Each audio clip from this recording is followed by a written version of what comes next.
পঞ্চায়েত ভোটের আগে রাজ্য জুড়ে অব্যাহত রাজনৈতিক অশান্তি। তারই মধ্যে শনিবার বর্ধমানে ট্রেন থেকে উদ্ধার হলো প্রচুর বেআইনি অস্ত্র। গোপন সূত্রে খবর পেয়ে এদিন ভোরে বর্ধমান স্টেশনে ডাউন জামালপুর এক্সপ্রেসে তল্লাশি চালায় জিআরপি। ট্রেনের জেনারেল কামরা থেকে উদ্ধার হয় 8টি 9mm পিস্তল, 16টি ম্যাগাজিন ও 70 রাউন্ড কার্তুজ। গ্রেফতার করা হয় পাণ্ডব কুমার সিংহ নামে এক ব্যক্তিকে। ধৃত ব্যক্তি মুঙ্গেরের বাসিন্দা বলে জানা গিয়েছে। আমরা একে পুলিশ রিমান্ডে নেব এবং তদন্তের সাথে আরো ইন্টারোগেশন করা হবে বা এর সাথে আরো কেউ জড়িত আছে কিনা সেটাও আমরা দেখছি।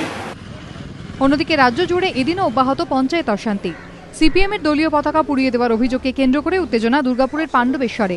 সিপিএম তৃণমূল সংঘর্ষ, চলে বোমাবাজি। যদিও সিপিএম এর পতাকা পোড়ানোর অভিযোগ অস্বীকার করেছে তৃণমূল, তাদের পাল্টা অভিযোগ এলাকায় সন্ত্রাস চালাচ্ছে সিপিএমই। পরে বিশাল পুলিশ বাহিনী গিয়ে পরিস্থিতি নিয়ন্ত্রণে আনে। এলাকায় মোতায়েন করা হয়েছে র্যাব। সংঘর্ষের ঘটনায় 4 জনকে গ্রেফতার করেছে পুলিশ। কমল কৃষ্ণ দে ও মনোজ বন্দ্যোপাধ্যায়ের রিপোর্ট, এবিপি আনন্দ, বর্ধমান।